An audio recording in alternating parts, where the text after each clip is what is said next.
우리가 앞장에서는 다윗이 사울과 요나단의 죽음의 소식을 듣고 애도하면서 애가를 지었다는 것을 우리는 앞장에서 보았습니다. 이제 이스라엘은 왕의 자리가 비어 있죠.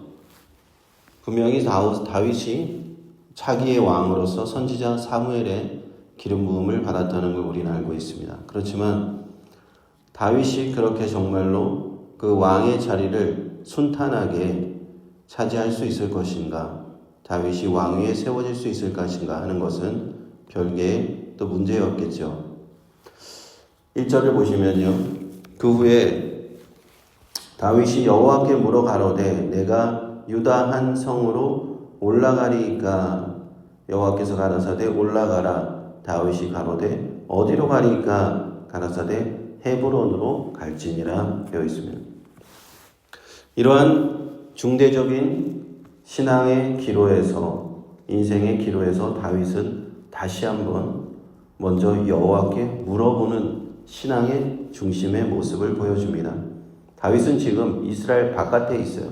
이스라엘 땅 바깥, 유다 땅 바깥에 블레셋 시글락이라고 하는 그 지역에 있지 않습니까? 그래서 다윗은 지금 그곳에서 사울 왕이 죽고 이러한 변혁이 생김으로 인해서 어떻게 해야 될지, 다시 이스라엘 땅으로 돌아가면 그들이 나를 환영할지 여러 가지 중대의 기로에 서 있다는 겁니다. 먼저 근데 그는 여호와께 물어본다 하는 것이죠. 당시에 그 제사장들, 우리가 출애굽기에서 보면 에봇 흉패를 입었는데 그 안에 우림과 둠밈이라고 하는 검은색과 흰색 돌로 되어 있는, 하나님께 물어보기 위해서 제사장들이 갖고 있었다는 그런 우리가 의복을 출애굽기에서 보았던 적이 있죠. 다윗은 아마도 그러한 제사장 앞에 가서 하나님 앞에 물어보았던 것 같습니다. 그렇게 하나님 앞에 기도하고 그런 마음으로 자신의 인생을 인도해 달라고 하는 것이죠. 분명히 다윗에게는 이제 왕이 될 수 있는 기회가 왔어요. 그러나 기도하지 않고는, 하나님께 여쭤보지 않고는 다윗은 움직이지 않았다 하는 것이 중요합니다. 우리 예수 믿는 우리들의 신앙은요, 우리의 인생의 어떤 기로의 시기에 왔을 때 먼저 기도하고 하나님 앞에 하나님의 뜻을 물어봐야 돼요. 그렇지 않고 섣불리 이것이 좋은 기회가 왔다고 해서 덤벼 들었다가는 자칫 잘못 우리는 인생에 큰 어려움을 당하기도 합니다. 다윗에게 배울 것은 이것입니다. 하나님께 여쭤봅니다. 올라가야 됩니까? 어디로 가야 됩니까? 여쭤보았을 때 하나님께서는 헤브론으로 가라 이렇게 명령하시면, 헤브론은요 유다 지역, 유다는 이스라엘의 남쪽 지역입니다. 북쪽에는 이제 이스라엘이 두 군데로 크게 나누어지는데 북쪽 이스라엘과 남쪽 유다 지역 이렇게 나누어집니다. 북이스라엘, 남유다 이렇게 나누어지는데 헤브론은 남쪽 유다 지역에서도 상당히 유명한 도시예요. 갈렙 지파, 12지파 중에는 갈렙 지파에 속해 있는 도시였는데 모두가 왕의 도시라고 불릴 만큼 유명한 그런 시티였다라고 합니다. 영어로는 보통 로얄 시티라고 부릅니다.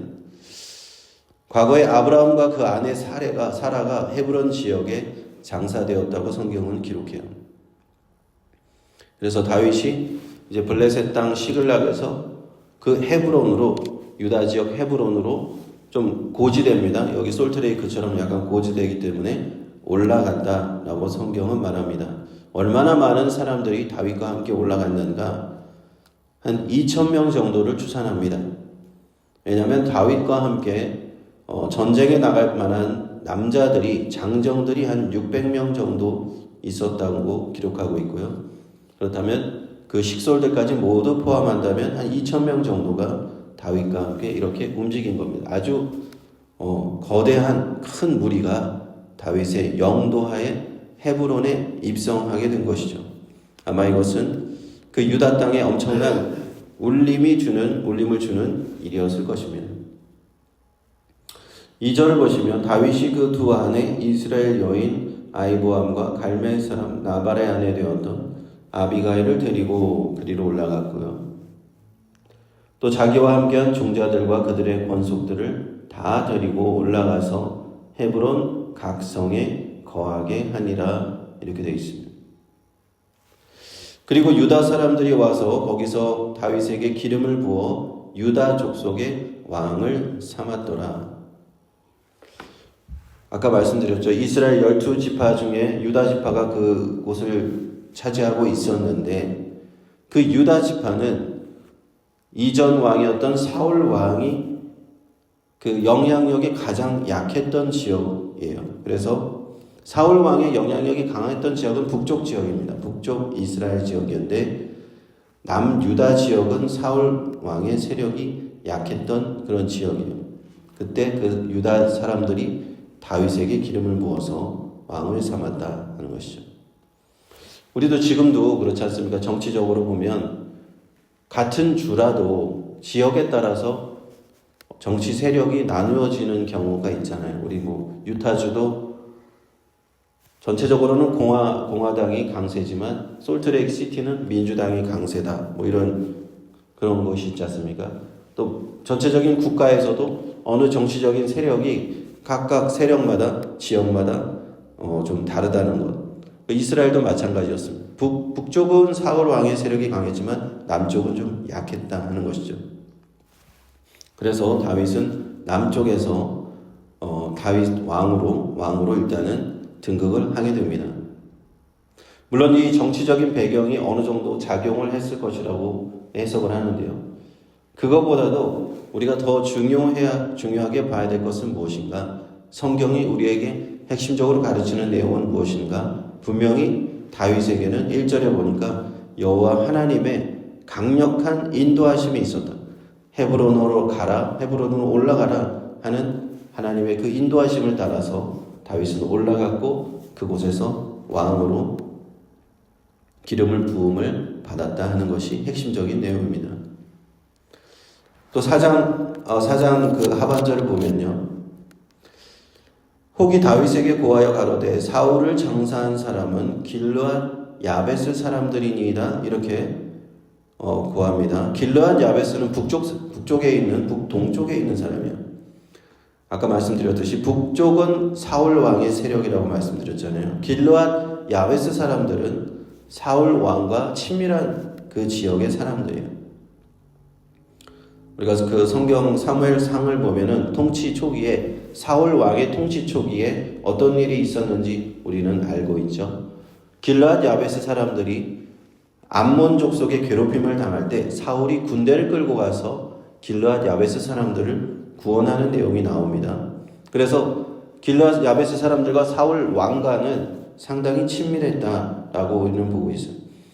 그랬기 때문에 사울 왕과 그 자식들이 다 죽었다는 소식을 듣고 그 사람들이 길르앗 야베스 사람들이 한 걸음에 달려온 것입니다. 달려와서 그 사무엘상 31장에 보면은 그 왕의 시신과 아들의 시신들이 성벽에 달려 있는 것을 보고 잘 거두어서 그들이 장사해 주었다는 기록이 있죠. 이스라엘의 왕이 그렇게 달려 있다는 것은 수치스러운 일인데 그들의 시신을 잘 수습하여서 장사를 지냈기 때문에 그들이 그 사울 왕가의 은혜에 보답을 한 것입니다. 5절을 보시면 다윗이 길르앗 야베스 사람들에게 사자들을 보내어 가로되 너희가 너희 주 사울에게 이처럼 은혜를 베풀어 장사하였으니 여호와께 복을 받을지어다. 너희 주 사울에게, 그 사울과 상당히 친밀했다라는 것을 우리가 볼 수가 있죠. 그러면서 다윗은 오히려 길르앗 야베스 사람들을 축복하고 포용하는 모습을 보입니다. 여호와께 복을 받을지어다 하면서 너희가 사울에게 이처럼 은혜를 베풀었다 라고 얘기를 하죠. 은혜를 베풀었다. 이 은혜를 베풀다는 단어가 이 히브리어로 보면은 유명한 단어인데요. 헤세드라고 하는 단어입니다. 헤세드는 구약에서 상당한 큰 의미가 있는 단어인데 보통 인자를 베풀다, 하나님의 인자를 베푸심, 또 신실하게 행하다 이런 뜻으로 번역이 되고요. 우리 본문에서는 은혜를 베풀다라고 번역이 되어 있습니다. 헤세드의 신앙이 상당히 우리가 신앙 공동체의 중요한 신앙입니다. 우리가 서로에게 인자를 베푸는 것, 은혜를 잊지 말고 은혜를 갚는 것, 이것이 헤세드의 신앙입니다. 어려운 형제 자매가 있을 때 도움의 손길을 내밀 줄 아는 것, 헤세드의 신앙이에요. 또 길르앗 야베스 사람들처럼 내가 예전에 도움을 받았어요. 예전에 도움을 받았는데 도움을 준 상대가 지금 어려워졌습니다. 그때 다시 도움을 갚아주는 것, 그런 신앙이 우리는 헤세드의 신앙이다 라고 얘기할 수 있습니다. 오늘날 보면요, 이런 헤세드의 신앙이 우리 가운데 점점 약해지는 것 같아요.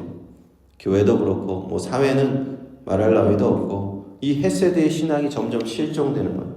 서로 인자하게 여기고 서로 긍휼히 여기고 도와주고 이해하는 이런 마음이 약해지기 때문에 교회도 약해지고 이 사회가 점점 어지러워진다 하는 겁니다.